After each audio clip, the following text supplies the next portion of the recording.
Welcome to கதை திரட்டு audio books. இந்த வீடியோவில் நம்ம என்ன கதை கேட்க போகிறோம்னா, எழுத்தாளர் அனுராதா அவர்கள் எழுதிய வதம் சிறுகதை. நம்ம சேனலை இது வரைக்கும் சப்ஸ்கிரைப் பண்ணாதவங்க சப்ஸ்கிரைப் பண்ணுங்கள். பக்கத்தில் இருக்கிற பெல் ஐக்கானை கிளிக் பண்ணி ஆல்ங்கிற ஆப்ஷனை ப்ரெஸ் பண்ணுங்கள். ஹைப்புங்கிற ஆப்ஷனை கிளிக் பண்ணி இந்த வீடியோவை ஹைப் பண்ணுங்கள். வாங்க கதைக்குள்ளே போகலாம். நிதமும் அந்த நிகழ்ச்சி ஒரு ஓரங்க நாடகம் போல அரங்கேறியது.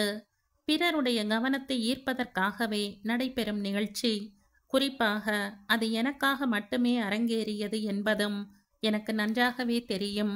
அதன் முக்கிய பார்வையாளர் நான் தான் என்பதில் எனக்கு சில சமயங்களில் ஒரு வெட்கமற்ற பெருமிதம் கூட. தினமும் அந்தி சாயும் நேரத்தில் வாசலில் ஒரு சேரை போட்டுக்கொண்டு அமைதியாக உட்கார்ந்திருக்கிற பழக்கம் எனக்கு நெடுநாளைய பழக்கம். அப்படியே ஏதேனும் படிப்பதும் எழுதுவதும் கூட உண்டு. மற்றபடி அமைதி ஓடி கிடக்கிற வாசலில் அடர்ந்து கிடக்கிற ஏதோ ஒரு அர்த்தத்தை புரிந்து கொள்ளப் போவதான ஒரு தேடலில் அடர்ந்த மேகங்களுக்கு அப்பாலும் ஊடுருவிக்கொண்டு அண்ணாந்து உட்கார்ந்திருப்பது வழக்கம். அப்படி உட்கார்ந்து சலித்து கெண்டைக்காலும் பாதமும் மரத்து போகிற போது மெல்ல எழுந்து வாசலில் குறுக்கும் நெடுக்குமாக மெதுவாக நடை போட துவங்கி விடுவேன். அந்த நடை மனநிலையை பொறுத்து மணிக்கணக்கில் கூட நீளும். அப்போதெல்லாம் வீசுகிற இளங்காற்று முகத்தில் படிந்து வழிய தோதாக கன்றுக்குட்டியைப் போல முகத்தை ஒரு 30 டிகிரிக்கு மேலே தூக்கி வைத்து கொண்டு நடக்கிறது வழக்கம். அந்த நாளின் முடிவில் அந்த நடைதான் அன்றைக்கான சந்தோஷம். சுகம், துக்கம், சிக்கல், சலிப்பு, அலிப்பு அத்தனைக்குமான ஒரு வடிகால். எது எப்படியோ கட்டாய பிரார்த்தனை போல இந்த அந்தி பொழுதுகளை வாசலில் கழிப்பதுதான் என் நடைமுறையாயிற்று. மாலை பொழுதுகளின் ரம்யத்தை, மதுரத்தை எக்காரணத்தை கொண்டும் ரசிக்க, லயிக்க நான் மறந்ததே இல்லை. நான் நடை போடும் சமயத்தில்தான் சொல்லி வைத்தாற்போல அந்த நாடகமும் தவறாமல் அரங்கேறியது. தோ ஆச்சு, ஆரம்பமாயிடுச்சு. முதற்கட்டமாக மேல் ஜன்னல்களும் கூட கீழ் ஜன்னல்களும் ஆக 4 ஜன்னல் கதவுகளும் படார் படார்னு சத்தத்தோடு திறக்கப்படுகிறது. ஹோவென்று திறந்து கிடக்கிற ஜன்னலின் கம்பிகளின் வழியாக டியூப் லைட்டின் பால் வெளிச்சம் அறைக்குள்ளிருந்து சிதறிக்கொண்டு தோட்டத்திற்குள் தப்பி ஓடிக்கொண்டிருந்தது. அந்த வெளிச்சக்கற்றைகள் புல் பூண்டு செடி செத்தைகளில் படிந்து வெளியேறியது. நான் வாசலின் வடக்கையும் தெற்கையும் தொட்டு நடக்கிற போது தெற்கு முகமாக திரும்பினால் நேராக அந்த ஜன்னலில்தான் விழித்தாக வேண்டும். அது தன்னிடம் எவ்வித இரகசிய பரிவர்த்தனைகளும் இல்லை என்பது போல ஆவென்று திறந்து கிடக்கும் அந்த ஜன்னல். நேருக்கு நேர் சந்திக்க வேண்டியதுதான் என் பலவீனமும் அவன் பலமும் ஆகிப்போனது. அவன் அந்த ஜன்னலுக்குரியவன், சதா அந்த ஜன்னலை அடைகாத்து கிடப்பவன். கடந்த 4 மாதங்களாக அவன் எடுத்துக்கொண்ட நிலை இது. அதாவது நான் குழந்தையோடு மட்டும் வீடு திரும்பி வந்து வாரம் 1 ஆகியும் திரும்பி போகாமல் இங்கேயே தங்கி போனதற்கான காரண காரியங்களை கண்டறியும் பொருட்டு அக்கம் பக்கத்தார் அரசல் புரசலாக அலசி ஆராய்ந்து அப்படி இப்படி என்று 1 வாரமாக யூகித்து ஊர்ஜித்து என் நிலை இன்னதுதான் என்று அறிவிக்கப்படாமலேயே அறியப்பட்ட கடந்த 4 மாத காலமாக அவன் நடத்தி வரும் நாடகம் இது. ஏதோ ஒரு புரட்சியை உண்டு பண்ண போவது போல் பெருத்த ஓசையுடன் திறக்கப்படுகிற ஜன்னல்கள். நான் 4-5 முறை நடந்து திரும்பி விடுவதற்குள் அந்த ஜன்னலுக்கு பின் வந்து விடுகின்ற ஸ்டூல், 2 சேர்கள், ஸ்டூல் மேல் வைக்கப்படும் டம்ளர், தட்டு, கிண்ணம் இத்தியாதி. அப்புறம் நான் வடக்கு மூலையில் திரும்பி தெற்கு முகமாக நடக்கிறேன். இப்போது எனக்கு நேராக அந்த ஜன்னல். இதுவல்லவோ அவன் எதிர்பார்த்து கிடக்கிற சந்தர்ப்பம் ஆச்சு. கடை பரப்பியாயிற்று. தோ அவன் தன் மனைவியை 2 கரம் கொடுத்து அணைக்காத குறையாய் அழைத்து வந்து சேரில் சாய்வாய் அமர வைக்கிறான். அவளுக்கு இப்போது நிறை மாதம். கன்ன கதுப்புகள் உப்பி தாய்மைக்கே உரிய செழிப்பில் பூரித்து நிறம் கூட்டி உடல் பெருத்து மார்புகள் சரிந்து தோள் அகண்டு அவனது இந்த 4 மாத கவனிப்பில் பாத்தி கட்டி பராமரிக்கப்படும் ஜாக் செடியாய் பூத்து குலுங்குகிறாள். தலையில் மொட்டு மொட்டாய் கட்டி தொங்குகிற மல்லிகை சரங்கள் ராது, அது என்னடி உனக்கு நெதமும் ஆம்பளையாட்டம் ஒரு நடை வேண்டி கிடக்கு. ஆம்பளைகளே அவன் அடக்கோழியாட்டம் வீட்டுக்குள்ளேயே அடைஞ்சு கிடக்கிறானுவ. உனக்கு உன் அவன் அழுவுறது கூட காதுல உழுவ மாட்டேங்குது. அம்மாவின் சத்தம் காதை உரசி காணாமல் போனது. எட்டி பார்த்தேன். என் அறைக்குள் தூளி அசைந்து கொண்டிருந்தது. குழந்தை அசதியில் திரும்பி படுத்திருக்க வேண்டும். என்ன யோசனையானாலும் பழக்கப்பட்ட கால்கள் தாளம் போட்டும் காளையைப் போல சளைக்காமல் சுழன்று கொண்டிருந்தது. நான் மீண்டும் வாசலின் வடக்கு முனைக்கு சென்று வேறு வழி இல்லாது தெற்கு முகமாக திரும்ப அதற்காக காத்திருந்தவன் போல அவன் அவளுக்கு ஊட்டிவிடத் துவங்கினான். கை தன் வேலையை செய்து கொண்டிருந்தாலும் அவனது கண்ணும் பார்வையும் சீண்டலாய் என் முகத்தையோ முதுகையோதான் துளைத்து கொண்டிருப்பதை என்னால் நன்கு உணர முடிந்தது. அந்த பெண் தன் புருஷனின் அன்பு விசாரத்தில் முழுவதுமாய் அமிழ்ந்திருந்தாள். அவனது விஷமத்தனமான நோக்கம் புரியாத மயக்கத்தில் தன் வசம் இழந்திருந்தாள். அவளது அழகிய முகத்தில் ஒளி கூடி இன்னும் பிரகாசமாயிருந்தாள். தன்னை அறியாமலேயே இந்த நாடகத்தின் ஒரு அங்கமாக அவள் நடித்து கொண்டிருப்பதுதான் வேடிக்கை. அடியே ராது, உள்ளவா, குழந்தை அழறான் போலிருக்கு. அம்மாவின் சத்தம் ஒரு நொடி கால்களை கட்டி போட்டு முடியாமல் காற்றோடு போனது. அவனுக்கும் எனக்கும் அப்படி என்னதான் முன் விரோதம், அது எப்படி ஆரம்பமாயிற்று என்பதெல்லாம் எனக்கு தெரியாது. ஆனால் பள்ளி பருவத்திலிருந்தே ஒருவித கால் புணர்ச்சியோடும் தாழ முடியாத வக்கரத்தோடும் என் மீது படுகிற அவனது வெறித்த பார்வை என்னை சதா ஒரு புரிபடாத வலையை பின்னிக் கொண்டிருப்பதை மட்டும் உணர்ந்திருக்கிறேன். எச்சில் ஒழுக நாக்கை தள்ளி கொண்டு திரியும் மச நாயைப் போல, வானத்தில் வட்டமிட்டு திரிகிற வல்லூரைப் போல. நான் அந்த வல்லூரின் வேட்டைக்கு சிக்காமல் என் இஷ்டம் போல ஒரு நல்ல மனிதரை காதலித்து கைப்பிடித்தேன். 2 ஆண்டுகளுக்கு மேலாக ஒரு மழலை செல்வம் மடியில் தவழ்கிறவரை வெகு நேர்த்தியாய் சுகானுபவத்தோடு ஓடிய வாழ்க்கை வண்டி சடார் என்று இடித்து கொண்டு நின்றது. அப்போதுதான் தெரிந்தது இந்த வல்லூருக்கும் என் வாழ்க்கை துணைவருக்கும் நெடுங்கால நட்பு என்று. ஏனோ அவர்களின் நட்பு என் வரையில் மிக ரகசியமாகவே காப்பாற்றப்பட்டு வந்துள்ளது. நான் உஷாராகி சுதாரிப்பதற்குள் அவன் வெகுவான வேலைகளை செய்து முடித்து விட்டிருந்தான். என்னை குறித்து மிக மோசமான விமர்சன ரீதியான சந்தேகங்களை எழுப்பிவிட்டு தன் நண்பர்களை கொண்டு அந்த சந்தேகங்கள் அத்தனையுமே சத்தியமானவை என சாதித்துள்ளான். அவன் எழுப்பிவிட்ட சந்தேக அலைகளின் தாள லயத்திற்கு ஈடு கொடுக்கிறாற் போல வாரம் 2 முறை அலுவலகத்தை தேடி செல்கிற மொட்டை கடுதாசிகள். அவன் சுபாவத்திலேயே பெண்களை துளியேனும் மதிப்பவனாக தெரியவில்லை. ஒரு புறம் ஊர் பெண்களிடமெல்லாம் நின்று நிதானித்து சிரித்து சிரித்து பேசிவிட்டு மறுபுறம் வந்து அதே பெண்களை கொச்சைப்படுத்தி பேசுவதும், தன் வயதையொத்த பிற ஆண்களிடம் அந்த பெண்களுக்கும் தனக்கும் பலகால தொடர்பு இருப்பதாக தம்பட்டம் அடித்து கொள்வதையும் பல முறை என் அண்ணாவும் அவன் நண்பர்களும் என்னிடம் சொல்லியிருக்கிறார்கள். அப்படிப்பட்ட ஒருவனுக்கு தப்பித்தவறி இப்படி ஒரு நல்ல பெண் அமைந்து விட்டதால் ஆச்சரியம்தான்.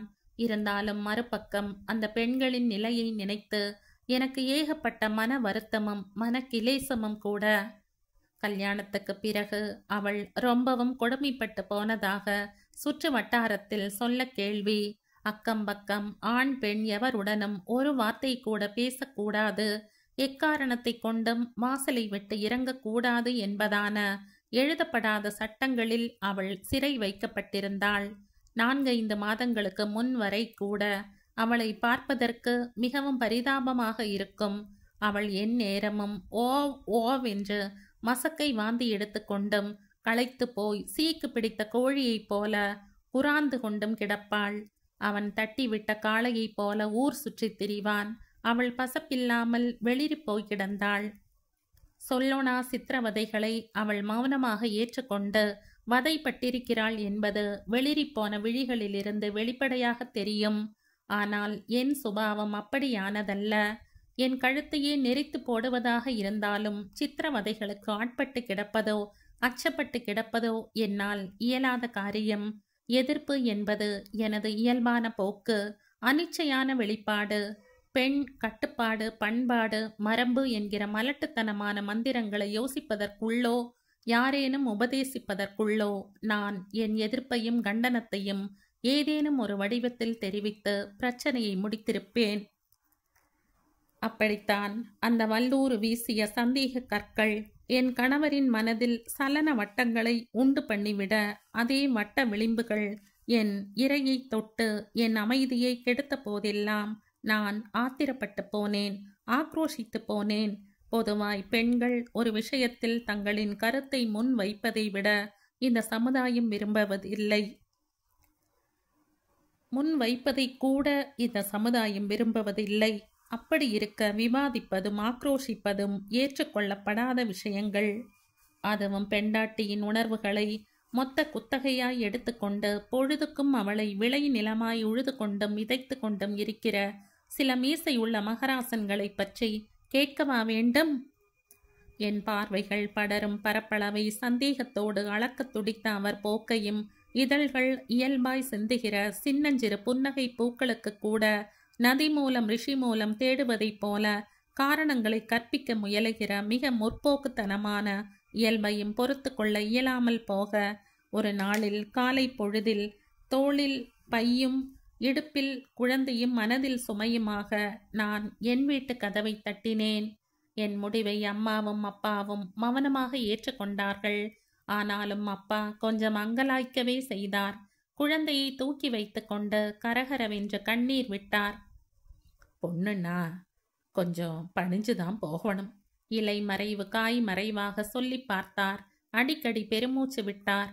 பல நிகழ்வுகளில் சம்பந்தப்பட்டவர்களே பிரச்சனைகள் குறித்து தங்கள் நிலைகளை நிர்ணயித்துக் கொள்வதுதான் நல்லதென்ற பெருந்தன்மையோடு விட்டுவிட வேண்டும். அப்பா அப்படித்தான் செய்தார். 4 வருட வாழ்க்கையில் எனது இந்த முடிவு எனக்கான வெற்றியா தோல்வியா என்று நான் நிதானித்து நிர்ணயிப்பதற்குள் அந்த ஜன்னல் வாழ் வல்லூரு அவனுக்கான வெற்றி விழாவை கொண்டாடத் துவங்கிவிட்டான். எனக்கென்று தேவையான அமைதிக்காக என்னை நிலைப்படுத்தி கொள்ள நான் தவங்கிடக்கும் இந்த மதுரமான மாலை பொழுதை அவனுக்கான வெளிப்பாடாக அவன் பயன்படுத்த துவங்கிவிட்டான். என்னுள் மௌன தபமாய் தவழ்ந்து கொண்டிருந்த அமைதி அலைகள் தவங்கலைந்த ஆக்ரோஷத்தில் சீறி எழுந்தது. மொத்தத்தில் நான் மன அமைதி கெட்டுப்போனேன். என் நிலை அவனுக்கு வெற்றியா இல்லையா என்பதை விட அவனது அமைதியான அழகிய மனைவிக்கு வெற்றிக்கு வழிகோலும் வாய்ப்பாக அமைந்து விட்டதுதான் ஒரு ஆறுதலான விஷயம்.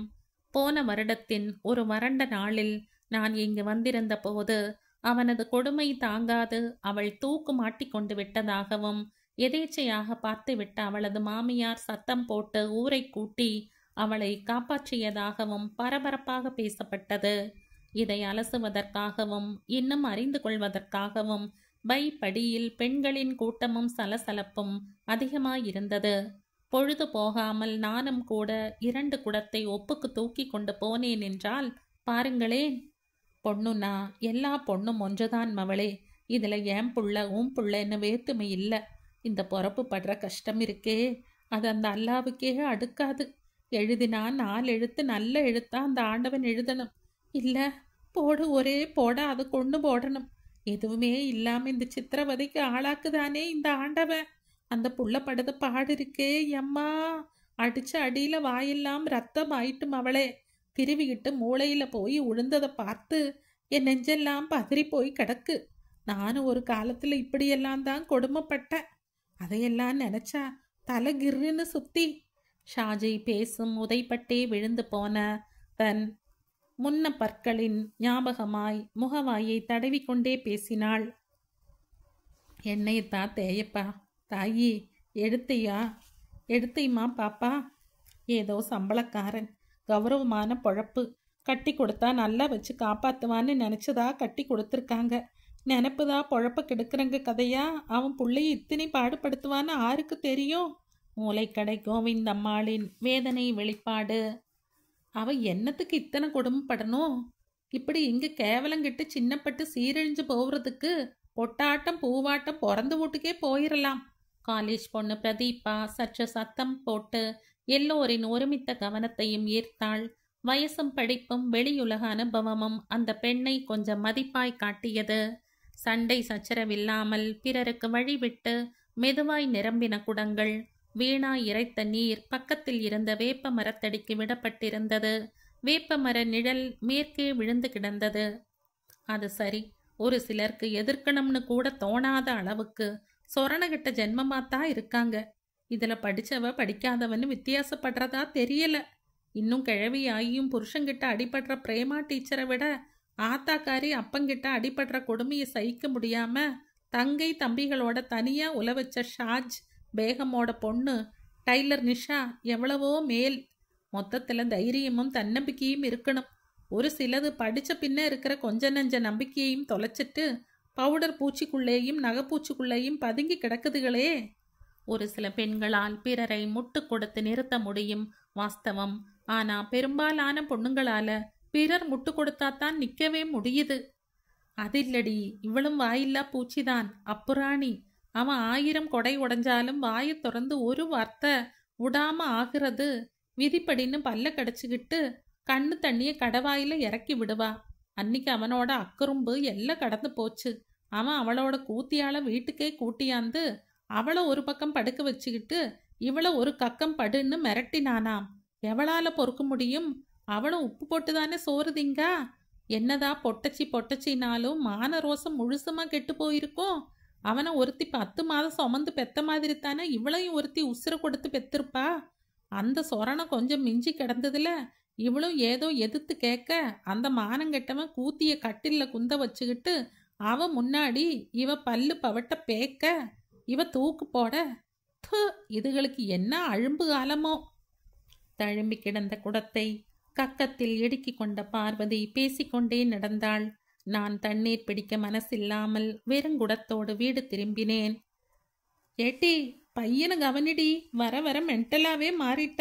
புள்ள அழுவது கூட தெரியாம. சமையலறையில் ஏதோ கை வேலையாக இருந்த அம்மாவின் குரலில் வியப்பும் வேதனையும் புதைந்து கிடந்தன. அட போமா, இன்னைக்கு மட்டும் நீயே அவனை கவனிச்சுக்க. பதில் கொடுத்தவாறே கோலத்தை தாண்ட காலை எட்டி போட்டேன். அம்மா எனக்கு நிரம்ப தைரியம் கொடுப்பவள். அவளது இயற்கையான சுபாவமும் அப்படித்தான். எதற்கும் சட்டை செய்யாமல் அலட்டி கொள்ளாமல் அந்த போக்கை நானும் சுவீகரித்து கொண்டேன். சில சமயங்களில் இயல்பாய், சில நேரங்களில் திணிப்பாய். அன்று அப்படித்தான். அம்மா, அவனை பாரு, நான் வாசல்ல உட்கார்ந்துருக்கேன். அவன் வீட்டில இருந்து கிளம்பி நேரா நம்ம வாசல்ல நின்று திரும்பி அவன் பொண்டாட்டிய சத்தம் போட்டு கூப்பிட்டு டாட்டா சொல்லிட்டு போறான். போறவன் போக வேண்டியது தானே, புறம்போக்கு நாயி. என் பக்கம் திரும்பி ஏளனமா ஒரு பார்வை வேற வீசிட்டு போறான். மனத்தாங்காமல் அங்கலாய்த்தேன். அதில்ல, அவன் எங்களை பாருடி, நாங்க சந்தோஷமா இருக்கோம்னு சீண்ட ரகமா சொல்றாப்புல இருக்கு. முதலெல்லாம் அவன் நம்ம வீட்டு வாசலை மிதிக்கவே மாட்டான். கீழத்தெரு வழியா இறங்கி போயிடுவான். இப்ப வாசல்ல நாளைக்கு 10 நடையும் ஒரு பொட்டலமும் செண்டு பூவுமா. அதுவும் நம்ம வாசலை தாண்டு போதுதான் மோந்து மோந்து பார்த்துக்கிட்டு என்னை வேணும்ட்டே சீன்றாம்மா. நான் அம்மாவிடம் சொல்லாத விஷயங்கள் நிறைய. நான் பிற சமயங்களில் எப்போதேனும் வாசலில் நிற்கும்போது அவன் வேண்டுமென்றே ஜட்டியுடன் ஜன்னல் முன் நிற்பதும், நான் அருவருப்போடு வீட்டிற்குள் ஓடுவதும், சில மாலை நேரங்களில் இரட்டை அர்த்தம் தொனிக்கும் மிக கொச்சைத்தனமான பாடல்களை டேப்பில் அதிர அதிர முழங்க விடுவதும், நான் உடல் கூசி தலை குனிவதும், இப்படி எத்தனையோ. அம்மா ஒரு நிமிடம் என்னை கேலியாய் கவலையாய் பார்த்தாள். அந்த பார்வையில் என் தவறு புரிந்தது. அதற்கு பிறகு நான் அப்படி அங்கலாய்ப்பதை விட்டுவிட்டேன். ஆனாலும் எனது கவனத்தை வலுக்கட்டாயமாக ஈர்க்கின்ற அவனது ஆர்ப்பாட்டங்களும் கொண்டாட்டங்களும் வெளிப்படையாக அரங்கேறத் தொடங்கின. நான் ஈடுபாடில்லாத வெற்று பார்வையாளராக என்னை நான் பக்குவப்படுத்தி கொண்டேன். இத்தனை பிரச்சனைகளுக்கு இடையிலேயும் அவன் பெண்டாட்டி நிறை மாசமாயிருக்கிறது குறித்து சந்தோஷம். ஏனோ பிரசவத்திற்கு அவங்க அம்மா வீட்டுக்கு அவ போகலை. ரொம்ப கவனமாயிருக்கணும். எந்நேரமும் எதுவும் நடக்கலாம். மகப்பேரும் மழை பேரும் மகாதேவனுக்கே தெரியாதாம். கூட ஒரு ஆள் துணைக்கு இருந்தே ஆகணும். அப்படி வேத்தாள் யாரும் இருக்கிறதா தெரியல. அந்த பொண்ணும் அக்கம் பக்கத்துல யார்கிட்டேயும் முகம் கொடுத்து பேசுறதில்ல. அடி வயிறு சரிஞ்சாப்புல இருக்கு. என்ன செய்தி சொன்னாங்க? சூடு தனிய என்ன செய்யலாம்? வயிறு நீர் இறங்குதா? வயிற்றுல குழந்தை துடிப்பா இருக்குதா?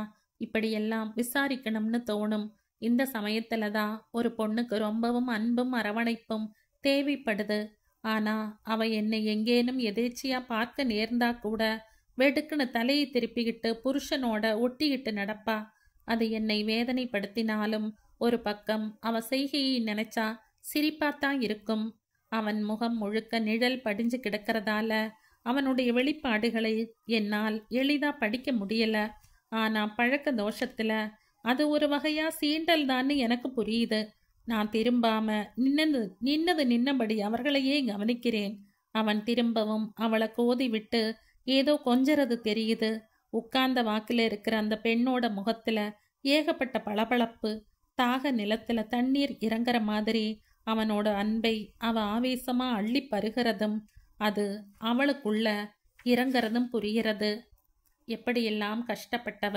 வெளி சொல்ல வழி இல்லாம நிலவையும் வானையும் அண்ணாந்து பார்த்து அனாதரவா கண்ணீர் விட்டன.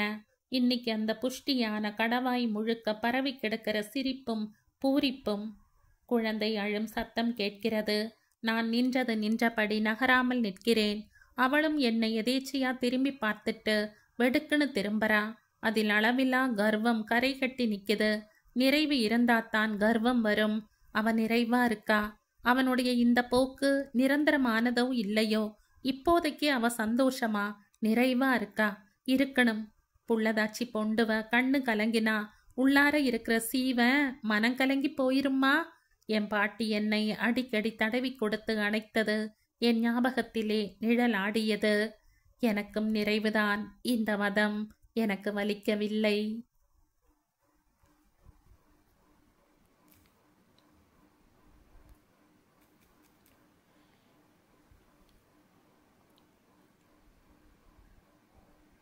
இதோடு இந்த கதை முடியுது. இந்த கதை உங்களுக்கு பிடிச்சிருந்தா லைக் பண்ணுங்க, ஷேர் பண்ணுங்க, சப்ஸ்கிரைப் பண்ணுங்க. மற்றும் ஒரு இன்ட்ரெஸ்டிங்கான கதையோட அடுத்த வீடியோவில் சந்திப்போம். பாய். தேங்க்யூ.